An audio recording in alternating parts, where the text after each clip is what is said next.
What better representative of liberty above all than Mr. Dave Smith himself? When you're talking about these things, because there's so many different factors at play. There's so much money. There's so much bullshit in terms of like what. Wi-Fi Gospel, $5. I did my best to take me and Justin's debate back to the foundations, but he said he'd debate anybody and then declined to debate Andrew. Andrew would just annihilate him. Now, unless it was like scripture only, because that, you get into, let's bring this scripture up. Let's bring this scripture up. What do you think this means? What do you think that means? It's like, what would it matter if your worldview can't tell me why misinterpreting things is wrong? You know what I mean? Why does it matter? Why does anything matter to an atheist? Why does debating matter? And you're presupping? Yeah. Why does debate matter? Well, because you should believe true things. Why? I don't know. It's useful. Well, I could show that it's useful to believe in false things. So you're cooked. Jack the Guitar Guide, $5. You still on track to be baptized this Sunday after after liturgy. Been busy, hoping you are well aware. Thank you. That's awesome, Jack. Glory to God. Let us know how it goes. It's always wonderful to see. I'm so glad my audience sends me DMs and pictures of their process and how it's going. So always feel free to reach out to me privately to tell me how it's going, or publicly here. It's awesome, dude. What's the truth? What's the narrative? Who's pushing the narrative? Who's being paid to push the narrative? Which is really weird. There's so many of these fucking online influencers that I don't even think are really human beings that have like prominent accounts. Yep. But then there's also, it's a convenient kind of way to dismiss somebody. Of course, because, instead of addressing the facts. Well, I thought was really funny to me was that, so like a few days after the last time, after me and Douglas Murray debated on the show, he went on Bill Maher's show. And so it's like after having this whole thing, the whole 45 minutes opening the show about how you comedians don't know what you're talking about. He says don't know what you're talking about while he's smearing two people who he's never heard of and doesn't even know what they do or whatever. But not the best way to make an appeal to expertise. But no, he doesn't have a problem with Bill Maher doing it because he agrees with him. So the issue isn't really being an expert versus being a comedian. Konstantin Kassin went on this whole thing about expertise and all of this, and it's like, he also started as a comedian. Why all of a sudden does this standard only apply to me and only when I'm talking about Israel? It never applied to me when I was talking about COVID. It never applied to me when they agreed with me on stuff. Right. They would just go, look, Dave, breaking it down. But I actually apply my criticism of comedians, in particular, specifically stand-up comedians.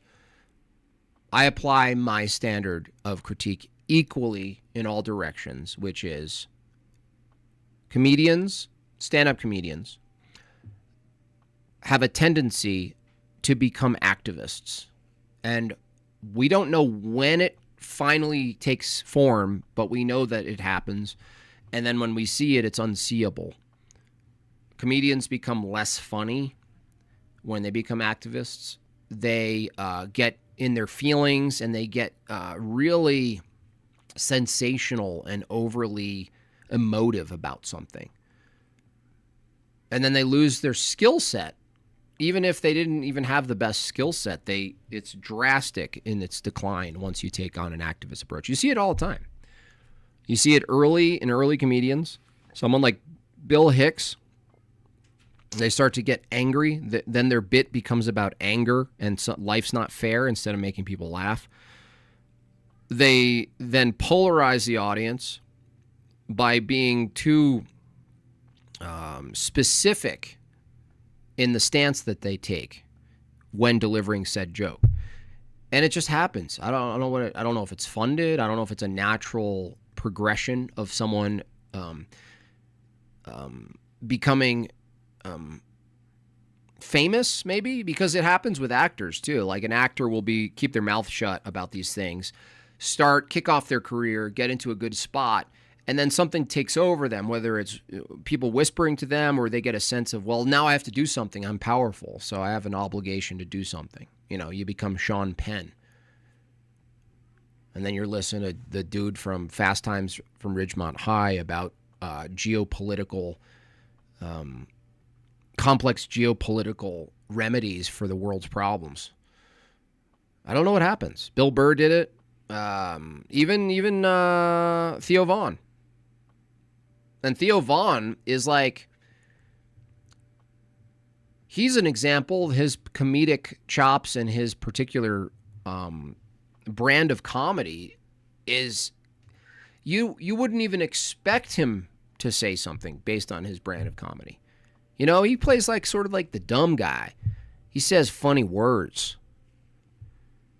You know, he puts together funny sentences and stuff.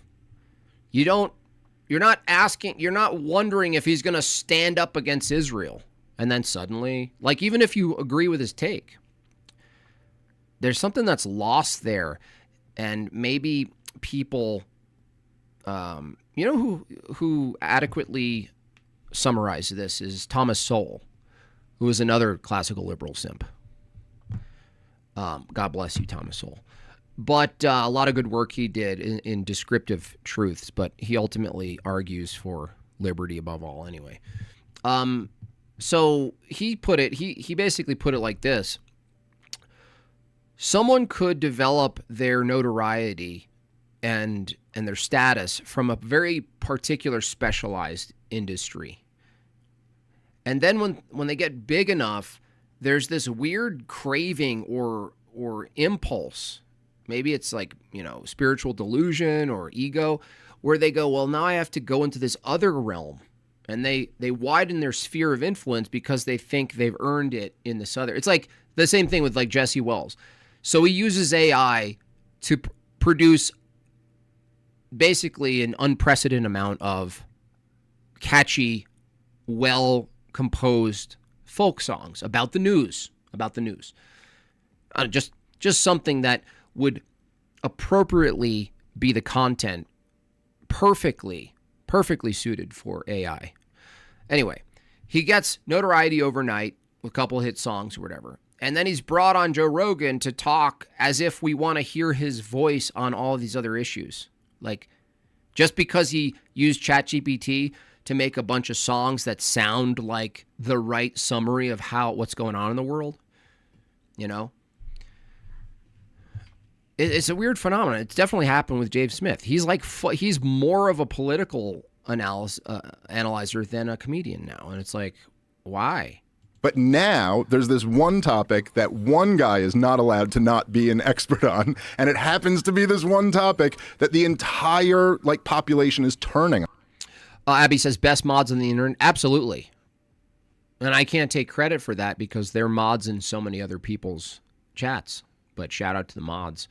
Rip, Jessica Bowman, Dr. Crispy, and Mojo, and all the rest, of course. Austin. MadeByJimbob. Shout out to MadeByJimbob. I shouldn't say the entire, but it's huge numbers. When someone attacks what you do professionally versus what you're actually saying. Yeah. Jimmy Dore was a comedian too. Jeez, man. Yeah. Why not just dispute what he's saying? Instead of this appeal to authority, right? You're not an expert. But also, to ask that question is to answer that question. Right, you can only ask me a few things in life that I can give you definitive answers on, and even then, I might have to refer to expert. Like if you want to ask me about judo, okay? And I was like, oh shit. They hate us. The big lie, which was they hate us for our freedom. Which was really the big lie after 9/11 was because the American people very organically wanted to know what the beef was. 9/11 happened with everybody. That's actually funny because now I hate us for our freedom. So it's kind of wild that 9/11 happened and the narrative, which of course we know is false. But if we granted it was true, the narrative is, these camel people hate us for our freedom, which might be true. But now you're going, well, their pushback against certain liberties in and itself isn't wrong. Their paradigm is wrong. Their worldview is wrong. Their religion is wrong. But it's just another example of an instance in the United States where an enemy is presented, and even if you granted it was the enemy, which I don't, I think it's more complex than that, but even if you granted the scapegoat was truly the villain, the dialectic is simply they hate freedom. So make sure, whether you're left or right, that freedom is your God, please. You know? They hate freedom. Was like, yo, why do they hate us? Right. What's this beef about? And their answer was they hate you for your freedom. And by the way, this is going to happen again. So be terrified. Second off, understand that they're so irrational that their beef with you is that, like, your grandma can go to the grocery store. So what do you do with that other than say what the American people said, which is George. $5. Cool Barracuda. Thank you. 304s are a problem. That's true. My mother stole my truck. Drink driving, road rage, a dude's truck. Thank God you and Andy talking about rights. Man, that's rough. Yeah, 304s are a problem. And, like, men have to correct it. You know, women help too. You know, they're pushed back. But that culture has to be rejected. But how can you reject that culture from a purely freedom above all? I don't think... We got to get more people to understand that their fetish for freedom... Like, if you push back on liberty, it doesn't follow that you push back on every liberty. That's why duties are so important. So when Andrew argues for rights being a fiction, he doesn't just leave it there. You don't just leave it blank like, oh, no, now we don't have rights. What is it? Well, it's force. But the question becomes, okay, well, virtues then become the thing that we should be debating. Like, what's the ethical paradigms? What are the competing ethical models? Anyway. George W. Bush. Dahlman, $5. Thank you so much. Dave has had a political podcast since 2010-11. Yeah, that's true. Yeah. So it's like, it's been a long time coming where you're like I'm always waiting for him to say a joke. But I just hear like a worried old Jewy aunt who's like, you didn't eat the gefilte fish. That's going to go to waste. Don't waste it. That's a waste. It's like you can swap his concern for government spending with just any food that's been wasted on the weekend. Why don't you find yourself a good... You have a blank check to go attack whoever you want to, and we'll support you. Yeah, I remember feeling that way. And everybody had an American flag on their fucking car. And when I was in New York City afterwards, we were filming Fear Factor one day. We're at 20 or 50 of the goal, y'all. Let's get that goal up. Support the channel. I don't have any beard cream to sell. I have no vacuums to sell you. I don't sell life insurance. The channel exists because you guys exist. Otherwise, you know, I'd be, who knows? I'd be talking someone's head off in an Uber car or back to jewelry. Make sure you support the channel. These guys have billions. And everyone was so cool. And firemen were rock stars. Yep. Cops were rock stars. Everybody was thanking them. Everybody was thanking them for their service. It was great. We hung out with these firemen in front of this bar, me and the Fear Factor crew. These guys were fucking, it's like I was hanging out with Brad Pitt. It was nuts. And then they redid that during Karunka, and the nurses swapped out with the firefighters. That was the method. And I remember doing streams on this. It was fascinating that you swap out the props and the mascots for war. So if something bad happens, you have the bad guy selected already. You know, Bush and the PNAC All-Stars already selected the bad guys way before 9/11. 1998, they wrote out the Project for a New American Century, Expanding America's Defenses. You can look it up, that section, Expanding America's Defenses. They were very clear, not only where they would expand America's defenses, but under what circumstances, a.k.a. New Pearl Harbor, written in stone, right there. Then we can really launch a global expansion of our defenses. An offensive expansion of the defenses, which is kind of funny. But then what did they do? They made the hometown mascots the heroes, the cops, the firefighters, and so people treated them like the Harlem Globetrotters, and what are you going to reject that? No. You're going to take that and go, yay, finally some recognition. Well, They did the same thing with Karunka with the nurses. That's why you saw a bunch of nurse all-stars, doing dances. And interestingly enough, if you shower the mascot, that sells the deception, if you shower them with flattery and praise and get them in an elevated state, it's harder for them on the inside to say something was not right here. Like 9/11, many firefighters and many police officers reported that the narrative is false. They heard different types of explosions happening. They also know, based on their extensive knowledge in history, that their back knowledge is that buildings don't fall on themselves like that. That doesn't happen. And so what do? You elevate the rest of the group.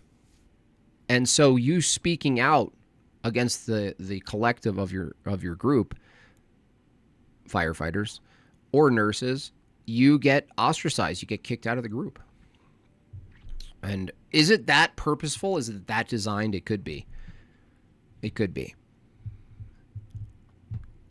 Because that's who you would trust if they said red flag.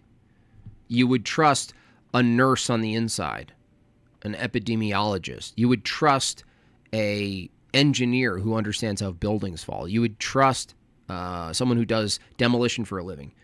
They're on the inside.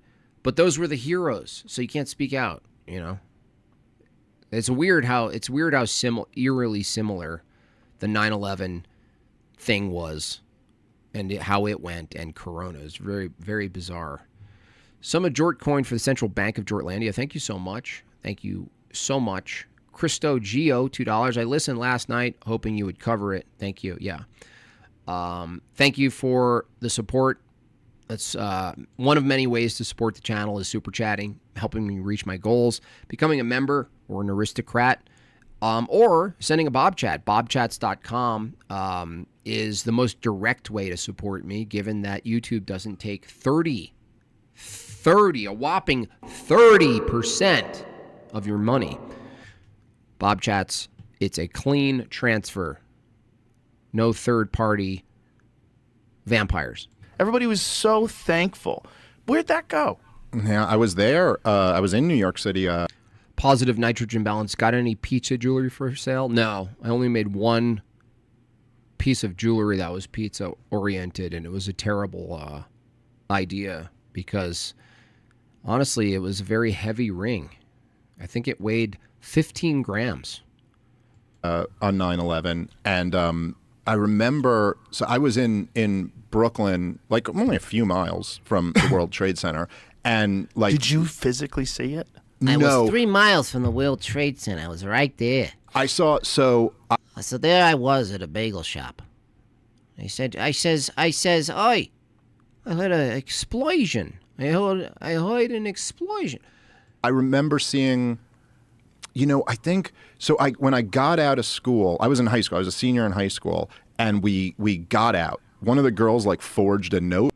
That guy's from Bertaria. Yeah, I mean, it's like a retard walking into an existing establishment, and you're like, oh, look at the guy with the helmet.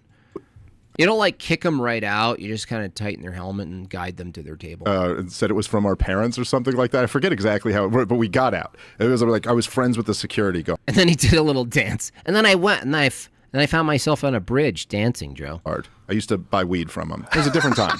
But it was a different time. Pre 9/11, we were just all hanging out buying weed from security guards at schools. Never talked to. We're stopped. DraftKings, intelligence agencies, and their role in hip hop, especially gangster rap. Well, not just intelligence agencies, Joe. Okay, come on, man. I'm so tired of this. It's like they skip from cultural subversion right to the CIA, which is valid, by the way. Jay Dyer has covered a lot of this fascinating stuff where intelligence agencies like the CIA, infuse themselves into the culture through entertainment. They launch their own things, right? This happens. I don't even know if it's needed anymore, honestly. There's so much subversion, it doesn't even need to be funded. But rap specifically, Joe. Vagine, thank you so much for the direct deposit chat from India. She doesn't even say anything. She's learning.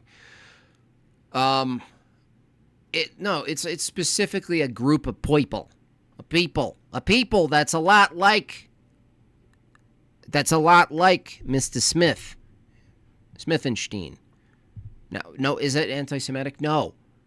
Is it anti-Semitic to look at the entertainment industry as a whole, specifically the rap industry, and say, these gangsters can't fund themselves. You can't fund yourself out of a gangster environment. You can't shoot yourself into overnight superstardom.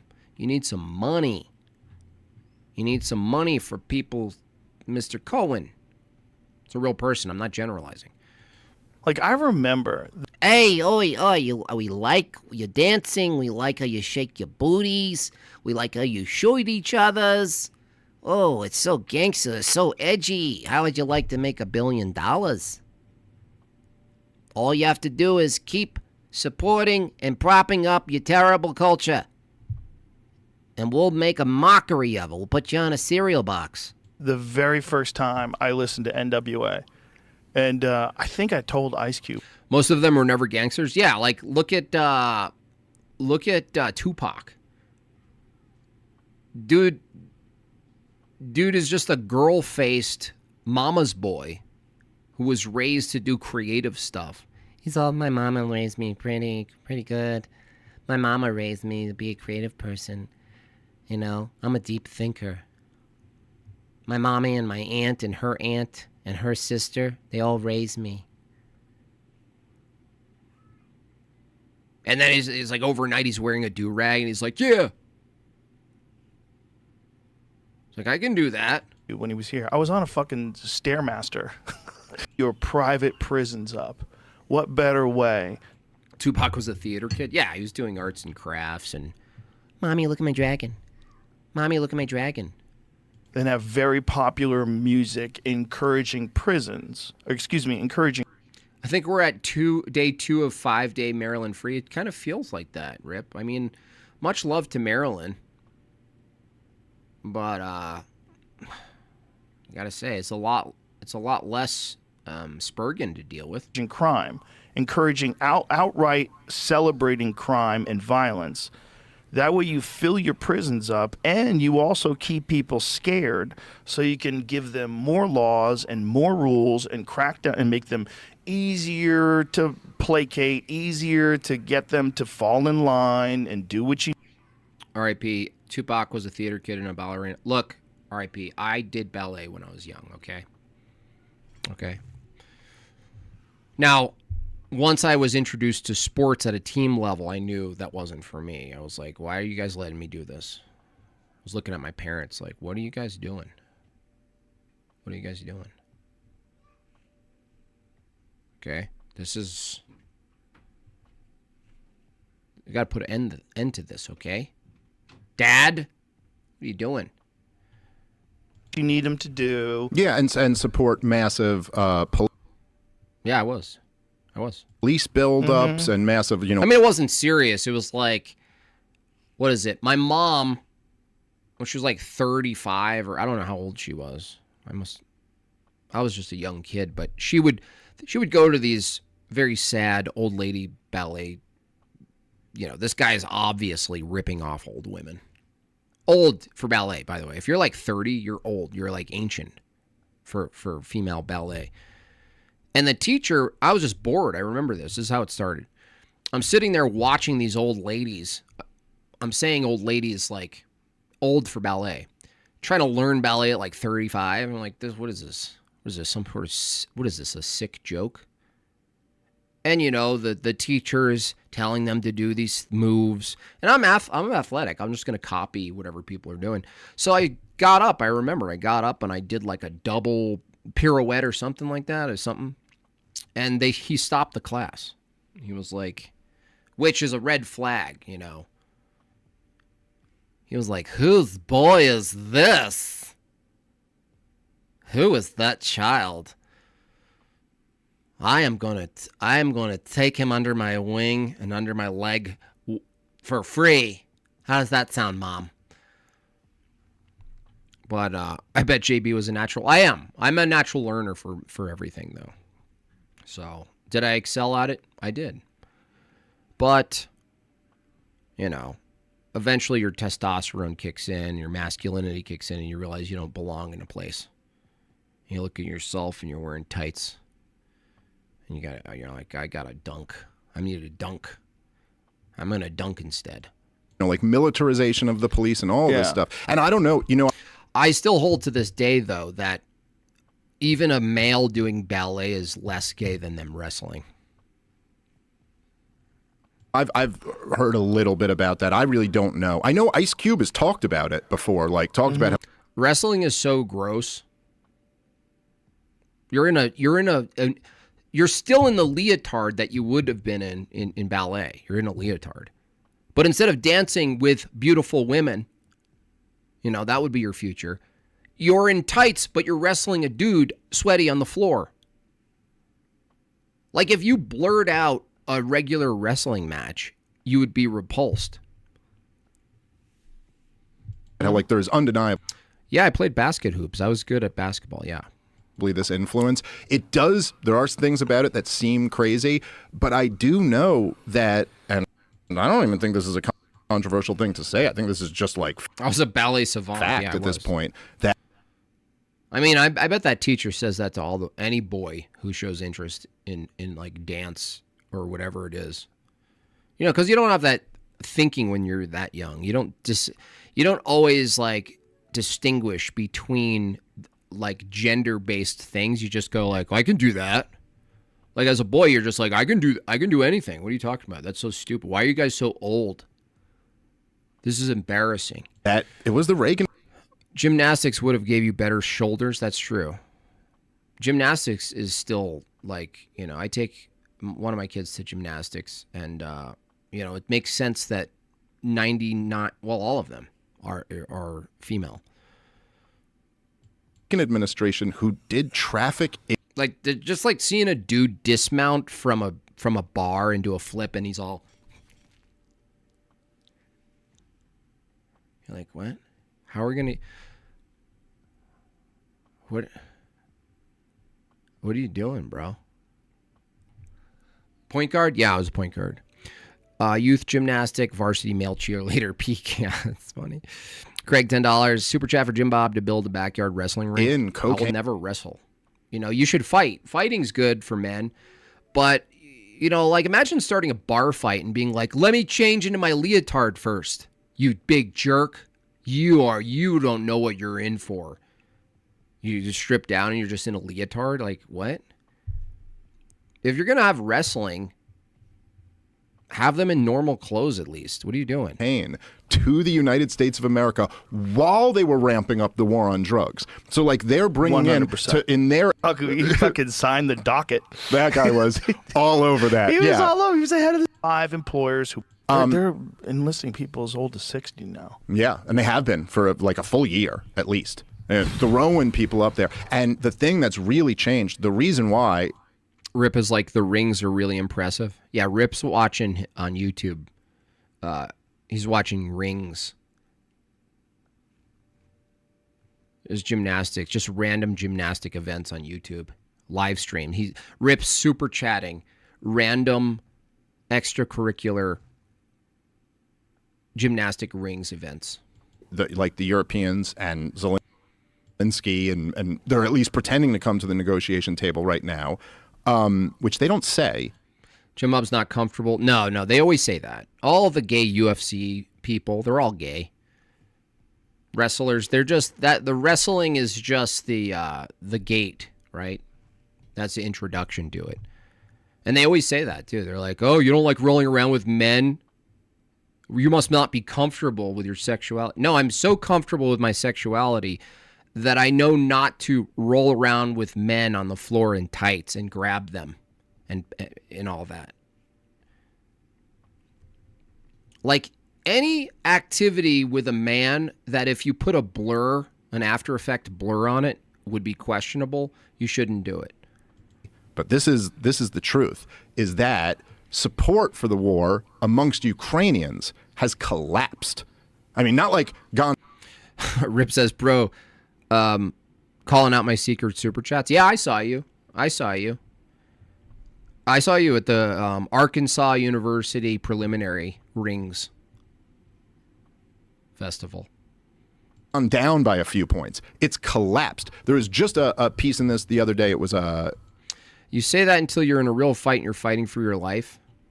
Well, that's why I have a concealed carry. What are you talking about? The only thing blurred is the shot. Gallup, I believe. No, They had their latest. Out of your got a ballerina dancing by deflecting to wrestling. I'll put you in a quarter Nelson so quick, dude. Quarter Nelson. No, yeah, but still, how's your quarter Nelson gonna deal with a 380? You know what I mean? It's like, I don't know why people are talking about fighting as if it's like, you don't have a gun on you. I don't understand that. So, oh, we're gonna fight, and I'm like, yeah, attack me and you get shot. That's the fight. What do you mean? What are we doing here? Poll. Jimbob secretly watches male volleyball. Absolutely not. Super. My daughter does volleyball though. They're finally getting to the point where they're actually good enough to do like 5 volleys. It's pretty cool. 3-8 is a super gay round. Halfway, Kyle. The thing is, like, I don't look at rounds as masculine. I look at how quickly you can get the piece out of your pocket or its holster and put one in someone. Now, it'll do damage. It'll kill. So it's like, yeah, maybe. If you're gonna look at it just like, I like big bullets. Well, big bullet, you're gonna have a bigger. You're gonna print. It's gonna be bulky. I'd rather be able to get to my item and use it than it being big and like bulky and being like, yeah, the guy shot me first, but at least I don't have a 380. By the way, that's not even the gayest part about my 380. The gayest part is that it has an American flag rail slide. It has an American flag slide. So boomer. I mean, it's like a golfing gun. It's like a gun boomers take to golf. Majorities of the Ukrainian people, 70%. Pink gun? I'd have a pink gun. Be sick. Around. Like if they made a pink Sig Sauer, 6 hour, I don't care. Want an immediate end to the war with negotiations on land swap. Let's settle it however. Burst of Thunder. I checked out that actually, the Burst of Thunder. Wi-Fi Gospel, $5. My only con to Pew Pew is the only con to Pew Pew is the consequences could be really bad if you're justified. That's true, but that's true mostly for pistols. The reality is that not every Pew Pew, because fists, Wi-Fi Gospel, account for more death than rifles, statistically. So there's a lot of cases in which people are in a fight, and you look at it from the Pew Pew stance, you go, if there's a Pew Pew, that de-escalates. Fights actually escalate, and then they escalate, and then someone gets hurt or dies from a fight, whereas a gun could actually stop a fight. Who won the fight? The guy who pulled out a gun and said, "You want to fight me?" No, they go away. Now, can carrying a pistol escalate too if someone else has one, and then you got a new kind of fight? Yeah. But I think bar fights are stupid because you're actually endangering yourself and others, and it's often not a situation that's unavoidable, and it's often not a situation that even justifies getting to the point of violence. So why don't you just have a gun on you and say, bro, do you want me to de-escalate this really quick? And then they go, oh, okay, he's carrying. You know what I mean? Rounds can only be polyamorous if I need more than one. Nice. That's a good one. Justin writing bumper stickers out here. Remember, for the first 2 years of the thing. Cosmic Jar, did we go to the moon? No, I don't believe we went to the moon. Cosmic Jar. Everybody who I argued with about the war in Ukraine, they're talking. We're at 28 of 50, y'all. We have 1 hour left, more than enough time. But do me a favor and use less time, okay? Support the channel. 28, we got 20 more. 20 more. Point would always be, the Ukrainian people want to fight. And who are you, Dave, to tell them that they don't have a right to defend themselves? And then I would respond by saying, like, yes, it's true the Ukrainian people want to fight, but, like, might that have something to do with the blank check that they've received from the world and the backup of the entire world? You know, it's a different proposition to go, like, do you want to fight if John Jones is at your back and goes, I got your back, dude, let's agreement. They had, like, a 50-year lead. It seems to me that knowing how to get out of holds and submissions is valuable knowledge. Yeah, and if someone comes up on you, yeah.